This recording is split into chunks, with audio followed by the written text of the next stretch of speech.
بسم اللہ الرحمن الرحیم۔ ابھی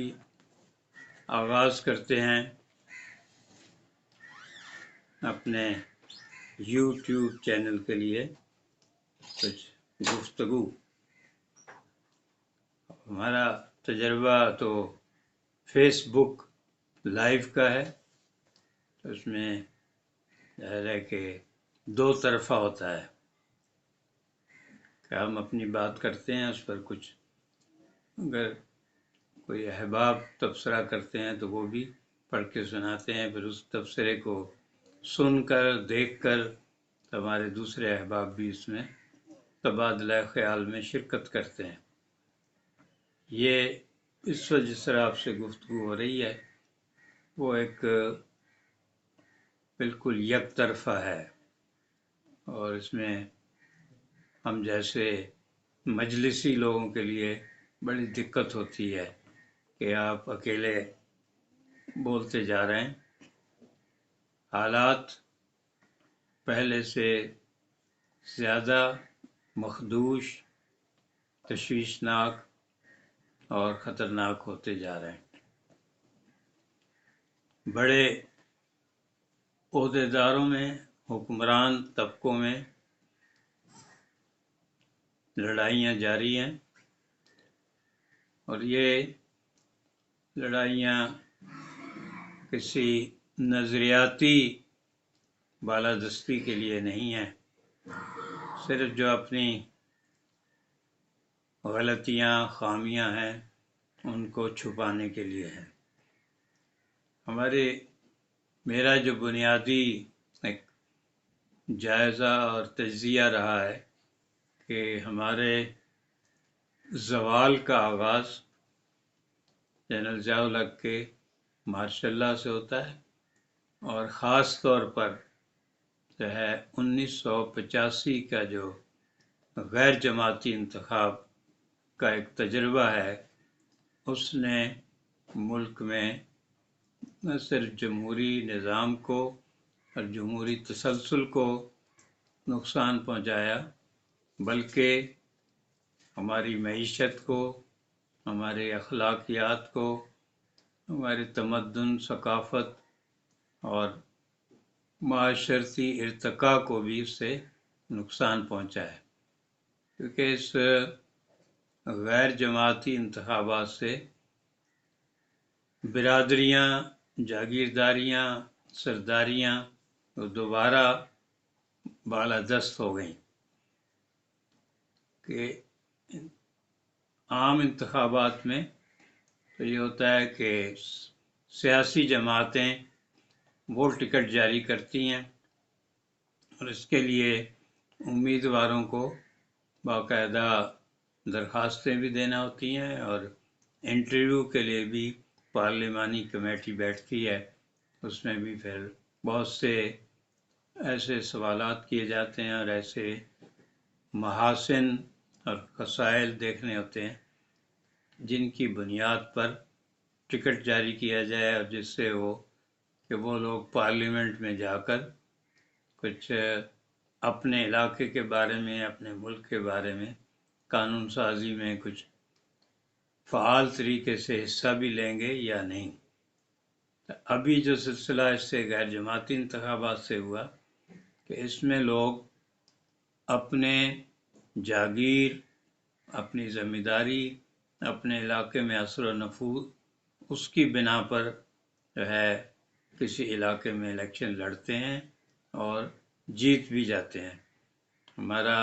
پاکستان کا زیادہ علاقہ دیہی، اس میں انتخابی حلقے ہیں، تو وہاں ظاہر ہے کہ آج تک چاہے وہ پنجاب ہو، خاص طور پہ جنوبی پنجاب، سندھ میں بھی بہت جاگیرداریاں ہیں بڑی، اور بلوچستان میں سرداریاں ہیں، کے پی کے میں قوانین ہیں، خان، وہ بھی وہاں کا بہت بڑا زمیندار ہوتا ہے۔ تو یہ لوگ پھر 1985 میں واپس آ گئے، جو 70 اور 77 میں عوام نے جن کو مسترد کیا تھا، اور اس الیکشن کی وجہ سے ہمیں پھر یہ جو الیکٹیبلز کے لقب سے لوگ آئے، جنہیں میں اردو میں انتخابیے کہتا ہوں، ان کا پارلیمنٹ پر بالادستی ہو گئی اور سیاسی پارٹیاں بھی ان کی محتاج بن گئیں کہ اب یہ لوگ ٹکٹ کے لیے نہیں بھاگتے، بلکہ قومی سیاسی پارٹیاں اپنا ٹکٹ لے کے ان کے پیچھے پھرتی ہیں۔ انہیں پتہ ہوتا ہے کہ یہ وننگ کینڈیڈیٹ ہیں۔ مجھے اچھی طرح یاد ہے شہید محترمہ بے نظیر بھٹو جب لندن سے واپس آئی ہیں اپریل 1986 میں، تو اس وقت انہوں نے بھی یہ کہنا شروع کر دیا تھا کہ ہمیں وننگ کینڈیڈیٹ چاہیے۔ وہ لوگ چاہے جنہوں نے کوڑے کھائے اور کئی سال جیلیں کاٹی، وہ جو اس امید میں تھے کہ اب جب عوامی راج آئے گا اور تو ہمیں ٹکٹ ملیں گے اور ہم پارلیمنٹ میں صوبائی اسمبلی میں جا کر اپنے علاقے کی، اپنے کارکنوں کی بات کر سکیں گے۔ لیکن لاہور میں جب ان کا بہت بڑا جلوس نکلا، 50 لاکھ سے زیادہ لوگ کہا گیا، اور ہم بھی وہاں موجود تھے، ایئرپورٹ سے لے کر جو ہے مینار پاکستان تک لوگ ہی لوگ تھے، اور اس کے بعد جو ایک عوامی طاقت کا اندازہ ہونا چاہیے تھا، اس کے بجائے جو بھی ان کو کہا گیا ہوگا کہ بھی ہمیں پہلے الیکشن آنے تھے بلدیاتی، اس میں ہی انہوں نے کہا وننگ کینڈیڈیٹ چاہیے۔ اور اسی 86 چونکہ 85 کے غیر جماعتی انتخابات کے بعد یہ دور آیا، تو اس کے بعد سے یہ بھی سیاسی جماعتوں کو ان کے ذہن میں بٹھایا گیا کہ آپ پیسے کے بغیر نہ الیکشن جیت سکتے ہیں اور نہ ہی سیاست کر سکتے ہیں۔ اس لیے محترمہ بے نظیر بھٹو بھی اکثر یہ کہتی رہیں کہ ہمیں الیکشن جیتنے کے لیے جو ہے پیسہ چاہیے۔ اس وقت سامنے جو مثال تھی وہ میاں نواز شریف کی تھی، کہ جو ایک بہت کھاتے پیتے صنعت کار گھر سے آئے تھے، پھر ان کے تعاون کے لیے بھی پنجاب کے سارے بڑے زمیندار، بڑے سرمایہ دار اور ہمارے جو بیوروکریٹ ریٹائر ہو کر صنعت کار بن جاتے ہیں یا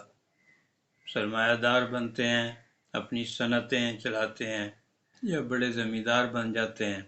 وہ بھی، اور اس کے علاوہ ہمارے جو ریٹائرڈ جنرل ہیں وہ بھی بڑے جاگیردار اور یا صنعت کار بنتے ہیں، اپنا کاروبار چلاتے ہیں۔ تو وہ لوگ پھر سیاست میں آگے آتے رہے اور نظریاتی سیاست جو ہے اس طرح سے سرمایہ دارانہ سیاست کی نظر ہوتی رہی۔ یہ ایک ٹرننگ پوائنٹ میں 85 کو سمجھتا ہوں۔ اس کے بعد سے آپ اسمبلیوں کی کاروائیاں دیکھ لیں، ان کے اجلاس، اور جلدی برطرف کی گئی حکومتیں، پھر اس کے بعد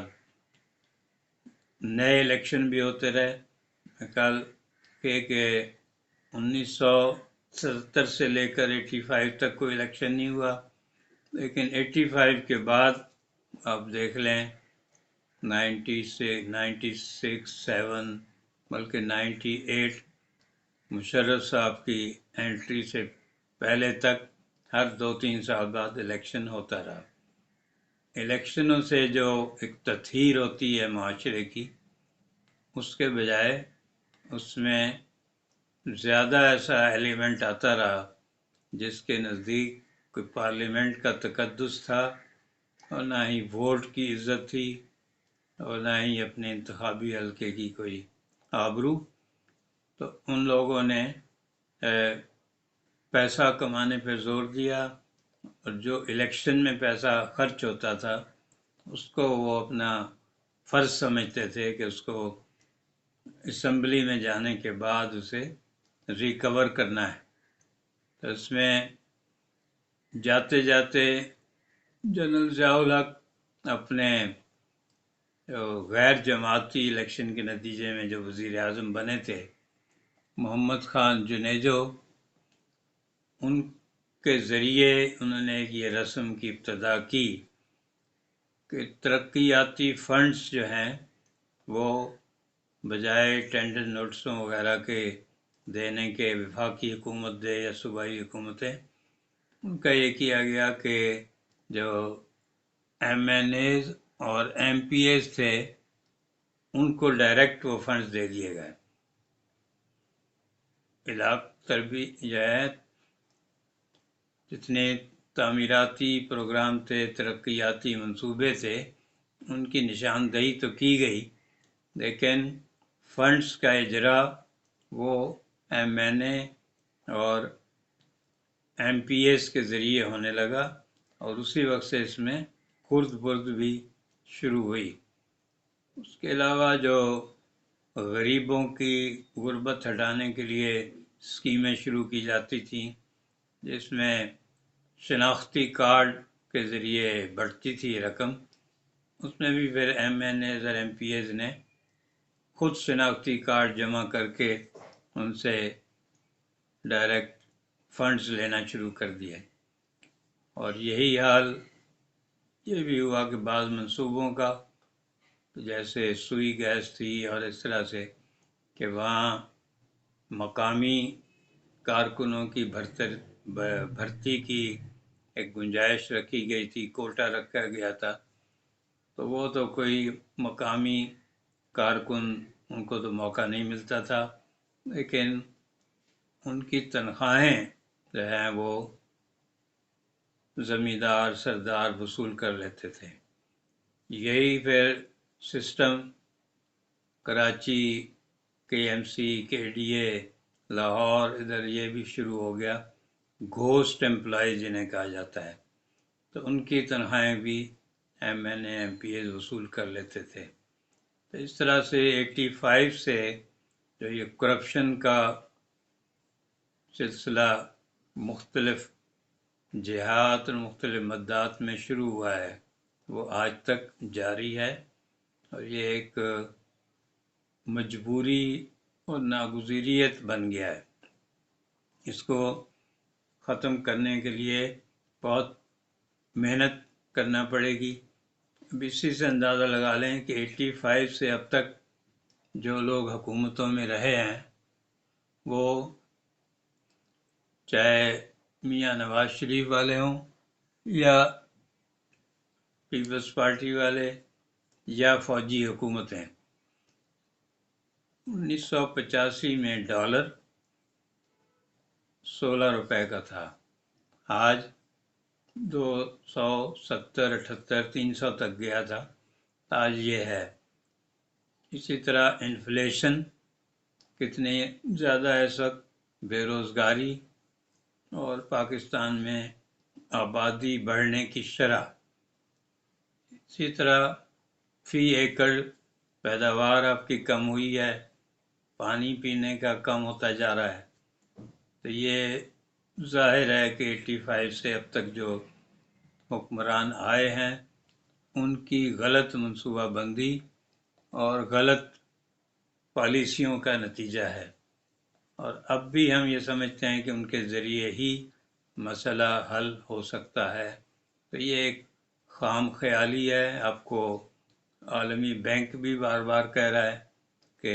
آپ کو نئے طریقے اختیار کرنا پڑیں گے۔ پھر اب آپ کے یہ انفارمیشن ٹیکنالوجی آ گئی ہے، آن لائن خریداری، آن لائن منصوبے، آن لائن یہ سب پروگرام، اس سے جو معاشرہ تبدیل ہوا ہے اس کو بھی ہمیں پیش نظر رکھ کر اپنی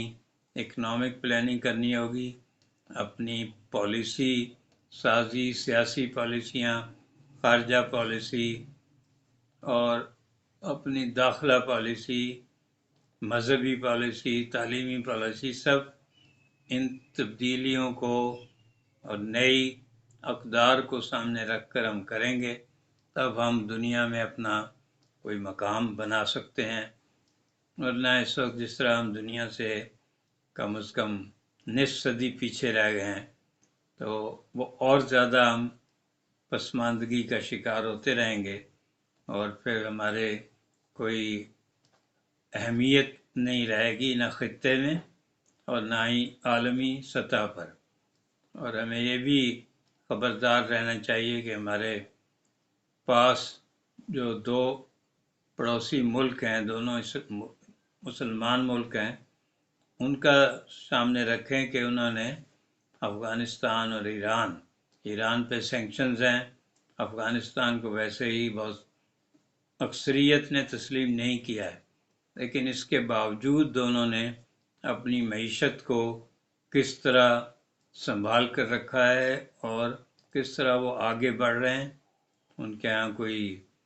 خانہ جنگی بھی نہیں ہو رہی، کوئی جو پہلے خطرہ تھا وار لارڈز کا وہ بھی نہیں ہے، اور ان کی اپنی افغانی کرنسی ہو، ایرانی کرنسی وہ بھی پہلے سے بہتر ہو رہی ہیں۔ تو ہمیں ان کے پڑوسیوں سے بھی کچھ سبق حاصل کرنا چاہیے۔ تو آج کا ہمارا اس کو ویلاگ کہیں یا میری عرض داشت، ہم اسی نقطے کے ساتھ اور اس امید کے ساتھ ختم کرتے ہیں کہ ہم اپنے دست و بازو پر، اپنے وسائل پر انحصار کریں گے، اور خاص طور پر قدرتی وسائل کے ساتھ ساتھ انسانی وسائل، کہ ہماری جو افرادی طاقت ہے وہ بہت ذہین ہے، توانا ہے، محنت کش ہے،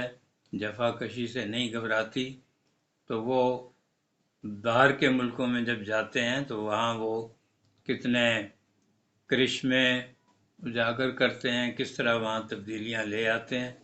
اگر وہی سازگار ماحول انہیں پاکستان میں مل جائے اپنے گھر میں، تو وہ یہاں بھی ہمارے صحراؤں کو گل و گلزار کر سکتے ہیں۔ تو اجازت دیجیے، انشاءاللہ جلد ہی پھر ملاقات ہوگی۔